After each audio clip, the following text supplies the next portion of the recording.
The first day of Cheltenham 2013 was not without incident. First of all, there was a -12 wind chill factor to deal with. That meant a 10 o'clock inspection, and the cross-country chase, which was due to be run on the first day, will now take place on Thursday, which has, of course, originally a 6-race card, so that is now 7. Once the action did get underway, it was about Willie Mullins and Ruby Walsh. Hurricane Fly, he was the champion hurdler of 2011, trying to get his crown back. At the halfway point, things didn't look too encouraging for the 13-8 favourite.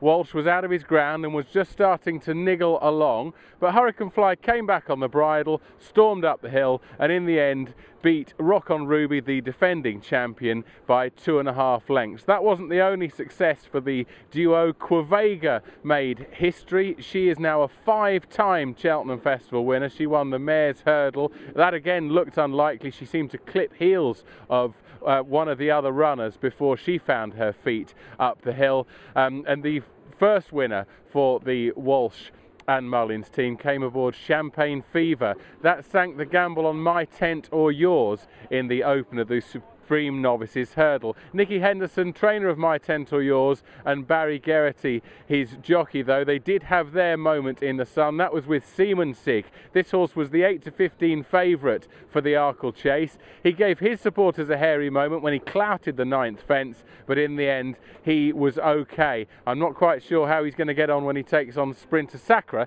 his stablemate, in the future, however. Those were, if not all winning favourites, then pretty short in the betting. There was some respite for the bookmakers. That came courtesy of Golden Chieftain at 28-1 for Brendan Powell Jr., his first winner at the Cheltenham Festival, and also 16-1 shot Rajhani Express, ridden of course by Sam Waley-Cohen, who's just become a father and who also will ride Long Run in Friday's Gold Cup. Well, those were the events of the first day, the Tuesday. What do we think is going to win on the Wednesday? Well, my nap is in the 205. It's Pont Alexandre. That's in the Neptune Management Hurdle. This horse has had 2 starts for Willie Mullins since he came over from France. He's won both of them, including when winning at the top level on his debut for the trainer. That was at Navan towards the end of last year.